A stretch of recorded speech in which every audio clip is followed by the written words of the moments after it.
All right, chapter 9. We're going to be discussing political parties, one of my least favorite topics to discuss. All right, that should get y'all excited for the chapter.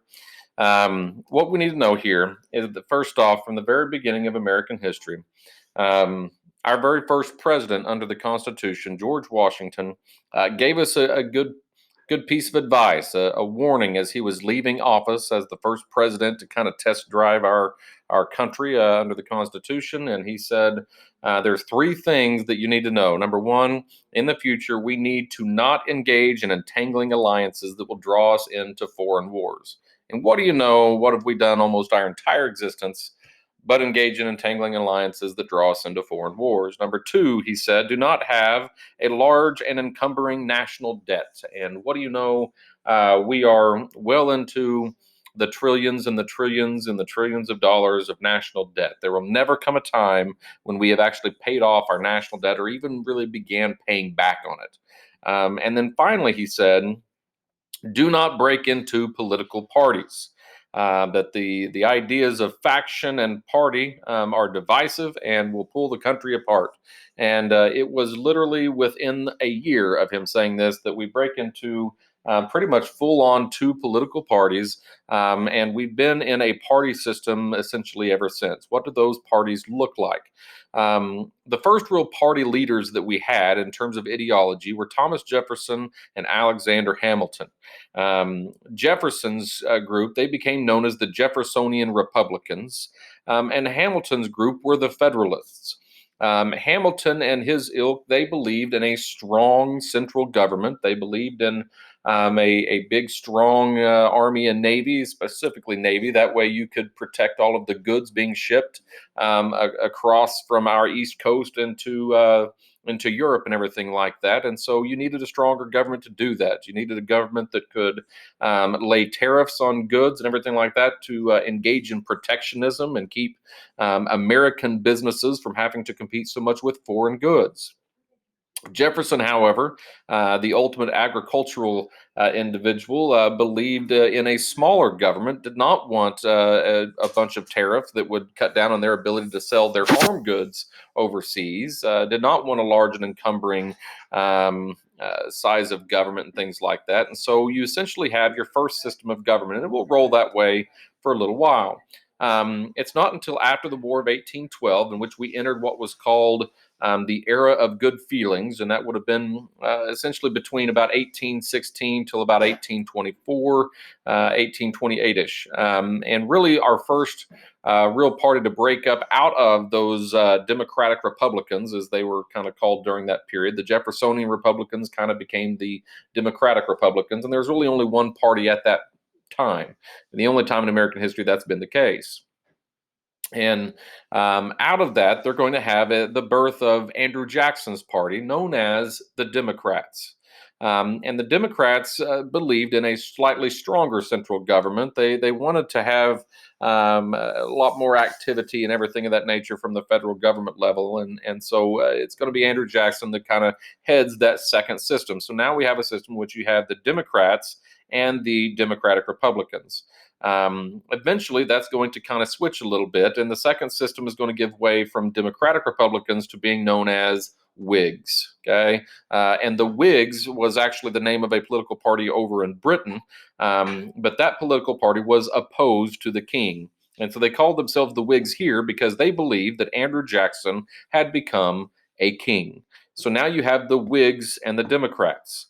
But fast forward, by the time you get into the breakdown of our Civil War, you're going to have the birth of a party that was essentially designed, and its whole origin and purpose was to end slavery. The name of that political party, whose purpose was to end slavery, was the Republicans. They were really a single issue party. They did not have a whole lot of other philosophy that they were at least well known for beyond ending slavery.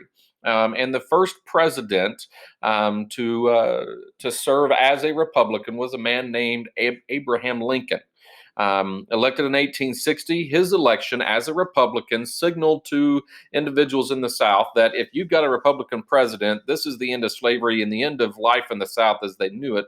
And so it's essentially there as soon as he was elected, before he'd ever taken office, before he'd ever done anything, that you start to see the secession of Southern states. And this system here, where you have Democrats on one side and you have Republicans on the other, is really, even though the names are the same, it's at least it's the origins of the system that we have now. Even today, our two major political parties are the Democrats and Republicans.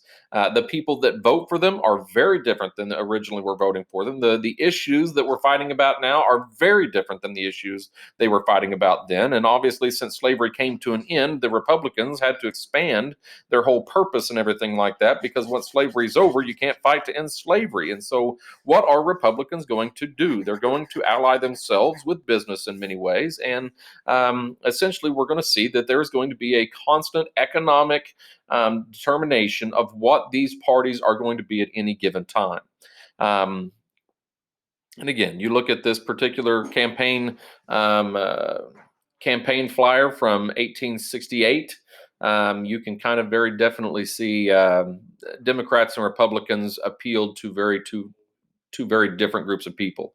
This is an extremely racist photograph, campaign flyer, if you will. And notice that the Democrats were absolutely unabashed in the fact that they despised Black people. And it's an interesting thing, because we're going to see what's going to happen with the change in the Democratic Party. How do Black people today vote? They vote an extremely overwhelmingly margin. They vote Democrat. And yet look back here and see what things were. So the point in that is not to say that modern Democrats are actually, the old racists or anything like that. The point is to say that things have shifted and changed dramatically since the origins of the system. Fast forward to 1896, you have the election that was really all of American history is going to kind of hinge on what happened in 1896. It's really hard to overstate that case, but what should have been the election of William Jennings Bryan ended up in the election of William McKinley. If you remember the relationship between William Jennings Bryan's campaign and the novel written at the time called The Wizard of Oz, which is essentially a political parable about populism and the populist movement there in 1896, which is eventually going to turn into the progressive movement, which is eventually going to completely define the Democratic agenda for years and years and years to come. The populists, the little people, a lot of the very same people the Republicans had been courting, but these populists, they're essentially going to end up being the Democrats, and it's going to be a huge shift in the way that we look at these things. All right. So let's look at our first test question. Number one: at any given time in American politics, how many parties have tended to dominate politics? This is the easiest question you're ever going to have in this class. How many parties do we ever really seem to have? And the answer is 2.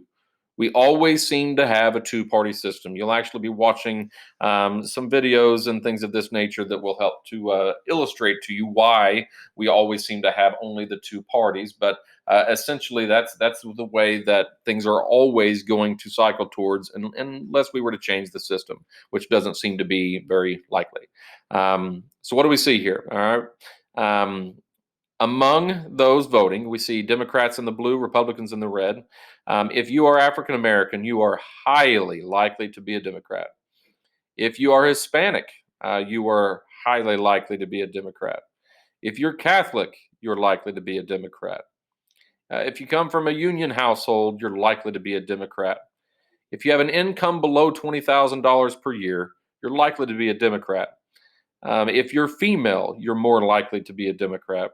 And if you're over 65 years old, it gets to be pretty much a neck and neck race in which you're still slightly likely to be a Democrat. All right. And this is essentially what we're seeing. All right. So what's happened? Why are there only ever two parties? Again, the videos you watch here with CGP Grey in class will help illustrate that very well. But let's just look at a couple of these third parties. All right. The top one there, I hope you remember from your American history class. This is from the 1912 election. Essentially, you had the Republican Party, which was at that point their nominee was, my mind's going blank right now. 1912. They were the second party here is going to be the Bull Moose Party, which is Teddy Roosevelt trying to come back in because he did not believe the job that was being done was adequate. He felt like the Republican Party had kind of lost its way. All right. Let me see here. But essentially, what happened here is that the Republicans, because there was a third party candidate in Teddy Roosevelt, that it essentially was going to. Let me start that back again. Here we go. William Howard Taft was the Republican nominee in 1912, and Roosevelt did not believe that Taft was carrying on his reform proposals and his progressive agenda, and so he's going to run for a run for president under a third party ticket known as the Bull Moose Party. So the Republicans, divided by the Bull Moosers, equaled the election of Woodrow Wilson, the Democrat. Why is this? Well, essentially, if you have a third party that comes in, what that third party will always do is they will always take votes away from the party that's actually closest to them in ideology. So when you see a dividing of the amount of people who would be voting, by that, you're going to end up seeing the election of the one that is their polar opposite. Okay. Same thing happens in 1992 and 1996 with Ross Perot. Ross Perot essentially took votes away from George Herbert Walker Bush or others that we would see here. And it essentially divided the Republican Party, leading to the election in both cases of William Jefferson Clinton, Bill Clinton. And so third parties have a tendency to do more damage to the people that are closest to them. And that's known as the spoiler effect. And you're going to see that plays a pretty big role. All right. All right. Let me skip a little bit of stuff here. I'm going to go down through here, and I want you to see here that this is what we've essentially been talking about in the two-party system. We had the Federalists and the Jeffersonian Republicans, and then we had the National Republicans kind of only there for that little bit, and then the rise of the Democrats in 1828. And 1824 with Andrew Jackson. And so that now you at that point have the Democrats and the National Republicans for a short period. And then by the time you get to 1832, it's the Democrats and the Whigs. By the time you get to 1852, it's the Democrats and Republicans, and it will essentially stay that way all the way until the present. There is always going to be the rise, if you look over here on the right, of certain little third parties, like the Anti-Masonic Party in 1832, or the Liberty Party in 1840, or the Free Soil Party in 1848, the American Party in 1856, or the Constitutional Union Party in 1860. Down to here to 1880, you have the Greenback Labor Party, or in 1888, the Union Labor Party. The rise of the Populists, which essentially became the Democrats, are going to be a thing. And then you're going to have the rise of the Socialists at a certain point. All right. And then essentially we have the rise of the socialists here in 1900, and they're going to be a thing for quite a little while until obviously you get to World War II, and suddenly socialism is a little less popular in the aftermath of World War II. Again, you see essentially Democrats and Republicans, they're still the thing. And then you're just going to have an occasional third party rise up, like Ross Perot's parties that we were talking about a while ago. But essentially, third parties do not have success because of the spoiler effect. Let's talk a little bit about parties, all right? The way that parties are organized, you see the most important thing that we'll eventually get to is what's called the National Convention, okay? But to get there, you get party voters, and they set up state conventions, state committees, local committees, county conventions, and these things are going to essentially then set up national committees and then congressional district committees, which eventually gets you to your national convention, all right? Now, when we consider that, let me give you another test question here. A blank is a meeting of a political group's members who gather to determine strategy and select candidates. And the answer to that is a convention. A convention is a meeting of a political group's members who gather to determine strategy and select candidates. All right, so there you see your organization. Um, when, I can skip that, I think. Let's look at who identifies as what when it comes to these parties, right? What we saw originally, up until you see here at about 1964, we saw that we had Republicans here at about this number, and then Democrats here at this number, and then those who were independent at this number. But then what you see after 1964 is a continual rise in people who consider themselves independents. Okay. They're the people who are kind of in the middle that don't see themselves as Democrats or Republicans. And as history progresses, we see an ever increasing number of independents. Myself, I consider an independent. I don't identify as Republican. I definitely don't identify as Democrat. And so I find myself kind of here in the middle on most things. But it's the rise of those independents that's going to be the voting block that everybody's essentially trying to decide how they're going to vote. And that's what determines elections. All right. From here. How are people registered, or how do they identify? Okay, in red you're going to see the Republicans, in yellow you're going to see independents, and then in blue you're going to see Democrats. If you look here, when it comes to sex, 34% of men to 30% of men, Republican versus Democrat. And then down here for women, you see 30% of women identify as Republican, whereas 38% of women identify as Democrats. So you see that there's a slight edge when it comes to women and the way that they view themselves. All right. Or how about age? The younger you are, for just a tick here, we see that there is a likelihood that you're a Democrat. Okay. Then the age 30 to 49, we see a slight edge for Republican.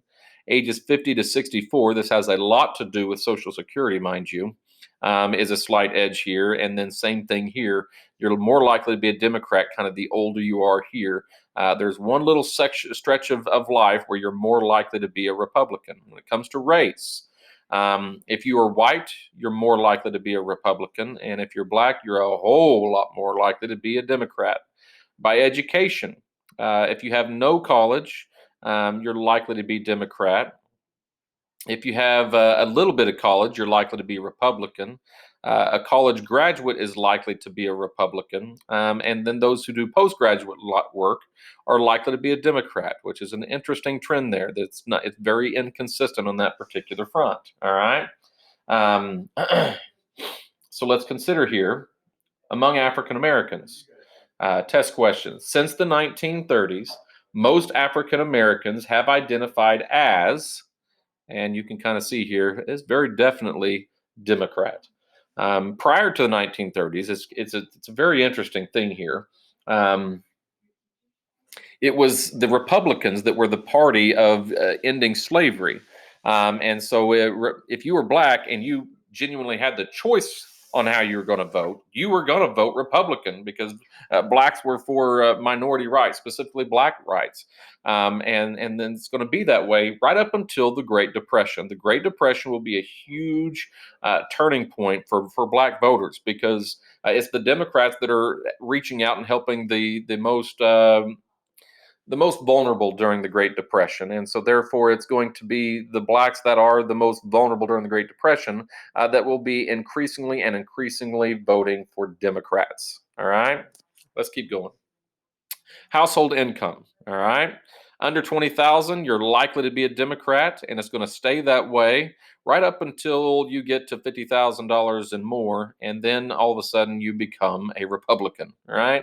Or how about ideology? If you're conservative, you're obviously likely to be a Republican. If you're moderate, you have a slight edge there of being a Democrat, and if you're liberal, well, you're pretty much going to be a Democrat. In region, if you live in the East, you're likely to be a Democrat. If you're in the Midwest, you're only slightly likely to be a Democrat. If you live in the South, it's about even. And if you live out in the West, you're likely to be a Republican. All right. Again, these things are absolutely going to kind of alter the way that our campaigns and elections are going to run. You're going to see that in the next chapter. Or how about the meaning of party here, right? The mean perception, remember from your math class, mean means average. The average perception of the Democratic Party are right here, okay? Only right there to the right of slightly liberal, and then the average perception of the Republican Party is pretty much lined up with slightly conservative. So if this is the average, where do most Republicans find themselves? Well, most of them find themselves in this stretch right here. Okay, if that's the average, you see a huge amount there, whereas there's all of this stuff out to here. Same thing here with Democrats. Most Americans traditionally have been right here in the middle, right? And that's an important thing. What we've lost, though, is middle America. We've now become very polarized, and you can kind of see that in what's happening with our national party involvements. All right. Who contributes to the Democratic Party? Lawyers and law firms, securities and investments, real estate, TV, movies, and music, business services, health professionals, education, lobbyists, computer and internet, insurance, public sector unions, commercial banks, industrial unions, and then liberal ideological people, right? Well, who's contributing to the Republican Party? You notice some things here. Real estate is on both of these. Health professionals are on both of these. Securities and investment are on both. Lawyers and law firms on both. Insurance on both. Manufacturing, distributing. Now that's going to be a strictly Republican thing. Oil and gas, strictly Republican. Business services we see is on both. General contractors is very definitely Republican. Automotive, Republican. Computers and internet is on both. Commercial banks on both. Special trade contractors, definitely Republican. Retail sales, Republican. And food and beverage, Republican. All right. Um, the theme that you should be getting from all this is that business, okay, especially small business and stuff like that, they're more likely to be Republican in their involvement and their contributions, right? In view of the public, which party serves the interests of groups in society better? What's the perception here? Well, here we go. When it comes to business and professional people, it's Republicans that seem to believe that, or I'm sorry, for these people, they believe that Republicans serve them best.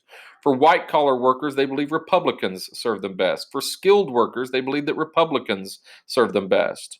For small business people, we see a slight edge for Democrats. For farmers, Democrats.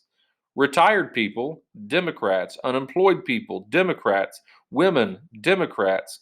Labor unions, Democrats. And African Americans, Democrats. So again, we see some interesting trends when it comes to these things, right? And essentially, what do you see? When it comes to dealing with national defense, we trust Republicans. Dealing with the economy, a slight edge for Republicans. Reducing the federal deficit, slight edge Republican. Dealing with taxes, Republican. All right. What about the fairly evenly matched groups here? This would be dealing with crime, okay? And that depends on your perception. Reducing drug problems, we see that.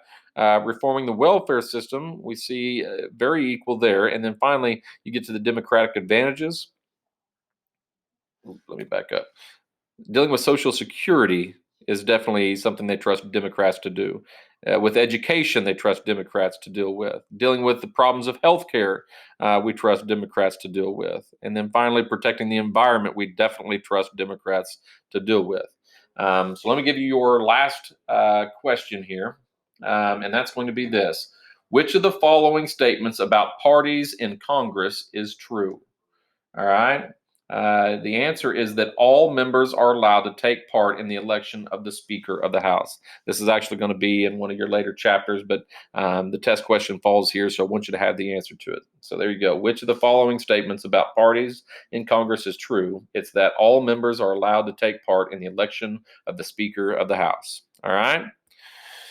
Take care. We'll get to chapter 10 very soon.